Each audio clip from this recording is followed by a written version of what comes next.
अस्सलामुअलैकुम वरहमतुल्लाहि वबरकातुहू। लेक्चर शुरू करने से पहले हम दुआ करेंगे। आप भी मेरे साथ ये दुआ पढ़ें। रब्बे ज़िदनी इल्मा, रब्बे ज़िदनी इल्मा, रब्बे ज़िदनी इल्मा। ऐ अल्लाह मेरे इल्म में इजाफा फरमा। सोशल स्टडीज हम पढ़े हैं माशरतिया लूम जमात पंजम 5 क्लास की, और इसमें बाब अव्वल हमने शुरू किया है शहरियत। आज हम जो मौजू डिस्कस करेंगे वो है डिजिटल शहरी और इसकी जिम्मेदारियां।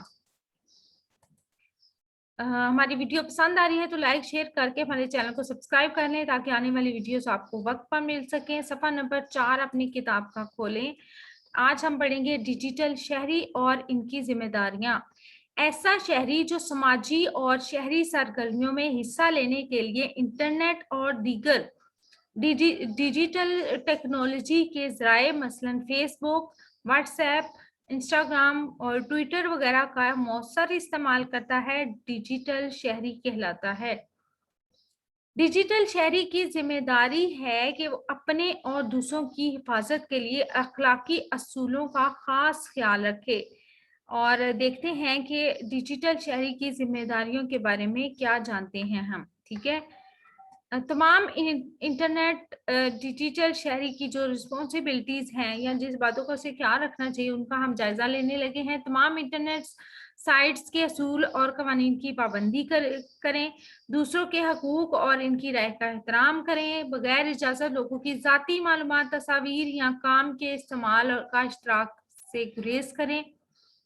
और आजकल हम देख रहे हैं कि यही इसी पॉइंट के ऊपर जब इसका लोग गलत इस्तेमाल करते हैं तो बहुत सी मसाइल पैदा हो रहे हैं। तासुब और गलत मालूमात फैलाने से गुरेज करें, किसी शख्स की साख और काम को नुकसान पहुंचाने से गुरेज करें, बातचीत के वक्त मुनासिब जबान और बेहतर अल्फाज का इस्तेमाल करें, लोगों की जाती मालूमात का एहतराम करें।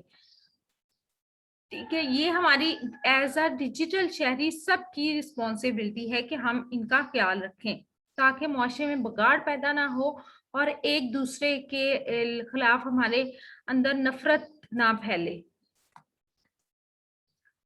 ऑनलाइन होने की सूरत में इख्तिलाफी राय से कैसे निपटा जाए, how to deal with disagreement on views when online.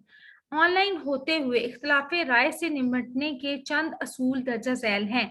जब आप ईमेल या सोशल मीडिया पोस्ट के बारे में तकलीफ या नाराजगी महसूस करें तो फौरन इसका जवाब ना दें। कुछ देर सोच विचार के बाद ईमेल या पोस्ट को दोबारा पढ़ें और ठंडे दिमाग से इसका जवाब दें। इख्तिलाफी राय की सूरत में सब्र तहम्मुल का मुजाहिरा करें और दूसरों की राय का एहतराम करें। अपना रवैया मस्बत रखें और तनकीद को खुशदिली से कबूल करें।